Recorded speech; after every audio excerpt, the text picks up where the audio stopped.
It's a packed house here at Thunder Valley Casino. You have all the chips. I do. Don't punt, Lex. Don't punt.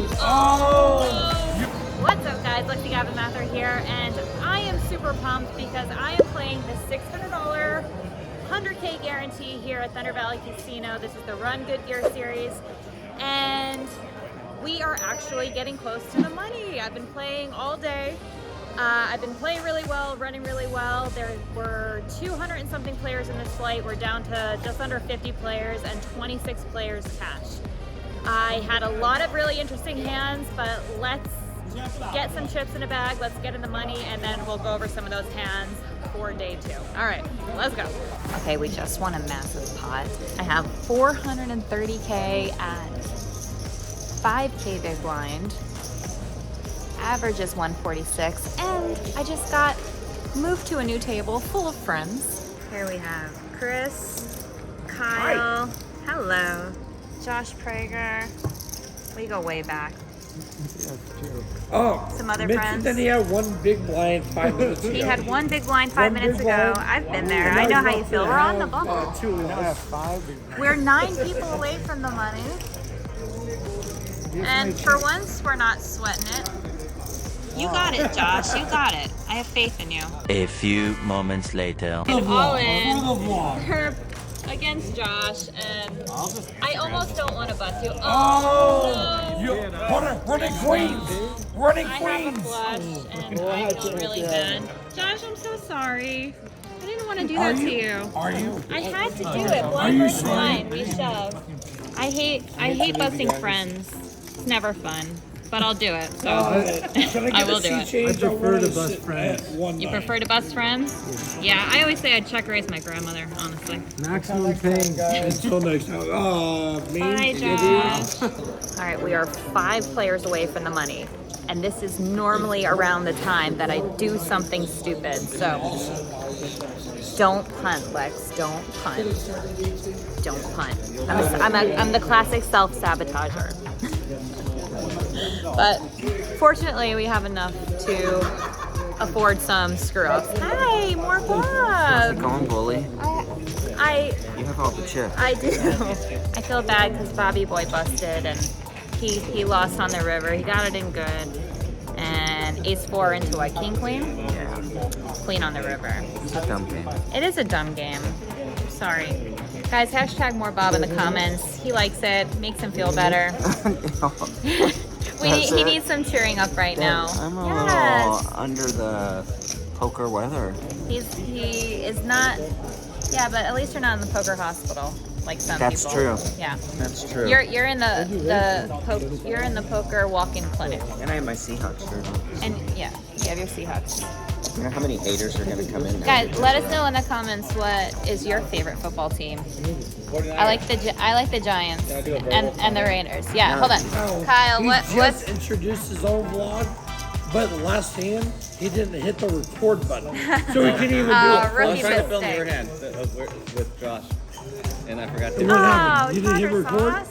That would have been cool. It would Yeah. have been good. It would have been good. Yeah, tip number 1 for vlogging is always press record. Hit record. Oh, sorry. Always hit record. Hit the full button, Lexy. All right. Okay, so we got the numbers. So first place is $38,000. The whole total prize pool was like $183,000. So pretty good first place. If we do bag, which we are 5 people away from bagging and making the money, then day 2 tomorrow will return with 45 players. So guys, this is Chris Birchfield. How you doing? I feel like I always pronounce your name wrong, even though That was perfect. he's one of my besties. Yes. As of recently, but Of course. we've known each other for a while, but we've recently decided that we're Tens of besties. minutes. Tens of minutes. Tens of minutes. Tens of Now minutes. we're both about to bag He's this tournament right Yeah, now. We are. Yeah.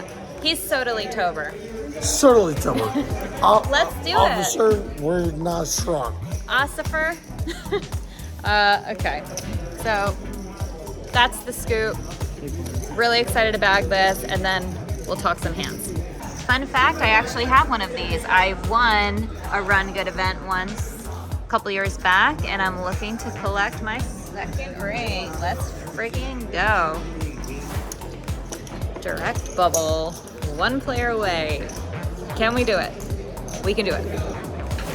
So pretty sure we are chip leading. Oh, there's Bobby Boy. Somehow Bob is always here on my bubbles. It is a remarkable thing. He's always here.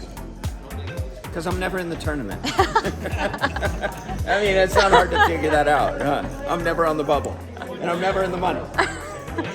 But you're a winner to me, babe. There you go. All right, bagging 451,000 chips. So tomorrow we're coming back to 6K big blind again. So I will have 75 big blinds coming back to tomorrow, which is piles. Okay, so let's talk about some of the hands that I played that were pretty interesting throughout the tournament. I have a few of them to go over. So one of the first ones, the blinds were 300, 500 with a 500 big blind ante. Most of the tournaments nowadays have big blind ante, which I like, saves time, it's good. The hijack, who was a semi-older woman, maybe like in her 60s, 65, min raises the hijack to 1,000. She started the hand with probably 35, 40 big blinds. Folds around to me in the small blind, and I have 10 8 of clubs. Now this could be a 3-bet, a fold, or a flat. A lot of people like to have a 3-bet or fold only strategy for the small blind, which totally works, but I just thought because it was a little bit more of a recreational table, the big blind I remember was pretty tight. I didn't have to worry about him 3-bet squeezing too much. I decided to flat the 10 8 of clubs, thinking that I could utilize my edge post flop. So I flat the 10 8 of clubs from the small blind. I have a lot of chips to start. I have probably 75 big blinds or something like that. The flop is king of spades, 8 of diamonds, 7 of diamonds. So I flat middle pair, decent kicker. The hijack continuation bets for 1K. Definitely think this is a good spot to flat. I don't want to necessarily, I definitely don't want to check fold to just 1 bet, and I don't really love check raising. I have a hand with decent showdown value, so I thought that, she could have a lot of flush draws, a lot of straight draws, things like that, so I decided flat. The turn was the 2 of spades. She bets 2K now, and I think for a little bit, and I decide to call. Now, my reasoning for this is, sure, she can definitely have all of the strong King X combos. She can have ace, king, kings, king, queen. She could have pocket aces, but other than that, I don't think she's betting flop and turn with a hand like queens or jacks or something. So I decided to give it another call. Even a hand like ace 10, I don't think she's gonna be betting flop and turn. So I thought, again, she could definitely have some King X combos, which she might even check the turn, or she just has a lot of flush draws like diamond draws, or hands like 9, 10, or 5, 6, which, the only combo that I block is some of her 10X combos, but other than that, I thought it was fine to give it another call. The river was the 2 of clubs, so all of the draws bricked. She bets 4,500, and I think for a little bit, and I decided to call, and she winds up showing ace 5 off for the stone nothing. She might have had the ace of diamonds, I'm not totally sure, but I just thought that, if she did have a king, good job, she's beating me, same thing with aces, but again, because all of the draws bricked, I wasn't blocking any of the draws besides 9, 10, decided to give it a call, and I was right, so I took down a nice little pot there. Okay, so the second hand is the same blind level. I have a little bit more than I started with the last hand, so probably around 85 bigs or something like that. I open the cutoff with ace 10 of hearts to 1,200. The big blind flats. The big blind was an unknown player, didn't really know much about him. The flop was ace of diamonds, 9 of spades, 6 of spades. So this is a pretty wet connected board, a pretty good board for the big blind's range. I do flop top pair, decent kicker. Big blind checks, and I decided to check this one back. Now I think because it's such a draw heavy texture and so good for the big blind's range, I am likely to get check raise in a lot of situations if I do c-bet. So whenever it's a scary board that favors, kind of favors your opponent, you should be leaning more towards checking with hands like this. And yes, I know it is a value hand, but I also just don't want to put myself in a dicey situation if I do get raised. So plus it kind of disguises the strength of my hand. I get to control the size of the pot and induce some bluffs from my opponent on the turn. So check. The turn is the 10 of clubs. So now I have turned top 2 pair, which is great. And my opponent leads out for 1,500. So here I was kind of on the fence between call and raise. I think calling is good because, you know, I check back the flop, so it, you know, kind of looks weird when I do put in a raise, but at the same time, I did want to start building the pot. I wanted to deny my opponent's draws the equity that they have. So I decided to put in a raise to 4,100, and he thought for a while and then folds. So not sure what he had. I'm sure he had some kind of draw, maybe like middling pair or something, maybe even an ace. But got the fold out of him, which maybe I should have just flat and, you know, see what happens on the river. Maybe they bet the river with all their missed draws. I don't know. I decided to raise and whatever. Okay, so later on, the blinds are 500, 1,000 with a 1,000 big blind ante. I have a ton of chips. I have like 90,000, so I have like 90 big blinds. The button opens to 2,000 with 17,000 chips. So he had 17 big blinds. I have king queen off in the small blind.